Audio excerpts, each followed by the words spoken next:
नमस्कार, मैं हूं निशा। आप देखना शुरू कर चुके हैं जेपी हरियाणा। आज बात करेंगे पूर्व आईपीएस अधिकारी आरएस यादव की माफी की। पिछले सप्ताह 3 दिसंबर को एनजेपी हरियाणा से बातचीत में हुए पूर्व आईपीएस अधिकारी राम सिंह यादव ने स्पष्ट कह दिया था कि उन्होंने 39 छितर मारने की बात राजनीतिक नुकसान के लिए नहीं कही थी, न तो अभय चौटाला को परेशान करने के लिए कही थी और न ही खुद राजनीतिक लाभ लेने के लिए कही थी। उन्होंने तो केवल एक मित्र से अपनी पुलिस सेवा के संस्मरण साझा किए थे। अगर अभय चौटाला का नोटिस उन्हें मिलता तो वह माफी मांग लेते। अभी उन्हें नोटिस नहीं मिला है और अगर भविष्य में लीगल नोटिस मिलेगा तो भी वह माफी मांग लेंगे। यही बात 10 और 11 दिसंबर को भी उन्होंने कुछ अन्य मीडिया कर्मियों से साझा की, लेकिन थोड़ी नरमी के साथ। इनेलो की ओर से राम सिंह यादव के बयान को अपनी जीत के रूप में लिया जा रहा है। माफी के इस बयान को इनेलो ने हाथों हाथ लिया है, लेकिन हम आपको बता दें कि अभय चौटाला बनाम राम सिंह यादव की प्रकरण में न किसी की जीत हुई और न किसी की हार। अगर कोई जीता है तो वह जीता है राम सिंह यादव का करुणा भाव, राम सिंह यादव की दयालुता, राम सिंह यादव का डर। डर शब्द हम इसलिए कह रहे हैं क्योंकि वह अपने शांत जीवन में किसी तरह की हलचल नहीं चाहते। इन दिनों वे नारनौल क्षेत्र के अपने गांव शोभापुर के महलनुमा हरे भरे घर में शांति का जीवन जी रहे हैं। महात्मा बुद्ध की शिक्षाओं पर चल रहे हैं, ध्यान उनकी दिनचर्या है। ऐसे शांत जीवन में उन्हें लगा कि बार बार की बयानबाजी उनकी अध्यात्म की राह में रोड़ा बन जाएगी और उन्हें सबसे बड़ा डर यही था। उन्हें अभय चौटाला का डर नहीं था, उन्हें लीगल नोटिस का भी डर नहीं था। वे चाहते तो लड़ाई लड़ सकते थे, लेकिन वे मन से चाहते थे कि उनकी वजह से इनेलो नेता अभय चौटाला का कोई राजनीतिक नुकसान न हो। इसी कारण उन्हें लगा कि बैकफुट पर जाने में ही फायदा है, इसलिए वे बैकफुट पर चले गए। सीधे सीधे कह दिया कि जब भी कभी लीगल नोटिस आएगा तो वे माफी मांग लेंगे।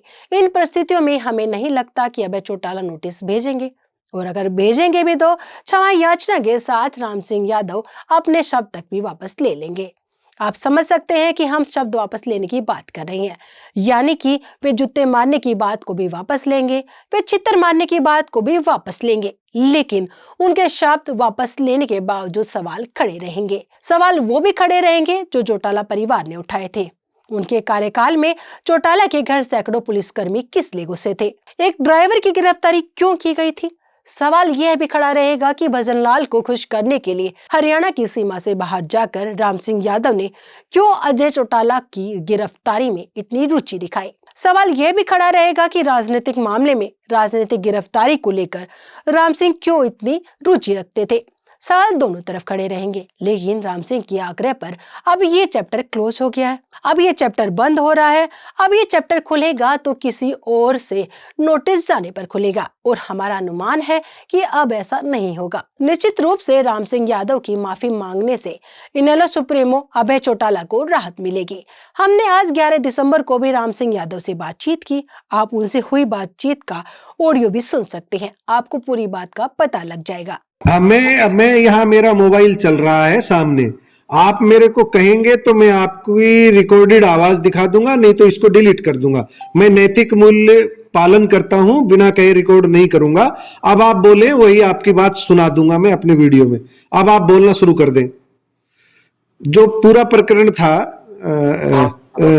ये राम सिंह यादव जी, अब आप बोलेंगे तो वो जो पूरा राम सिंह यादव जी, जो एक समाचार आ रहा है कि भाई मुझे तो जूते मारे ही नहीं गए थे, ये गलत जो है दिखाया गया, वो क्या था? वो आप माफी की तो बात हमसे पहले एनजेपी से जो इंटरव्यू में कह चुके थे। आपको जो अब कहना है वो कह दीजिए आप।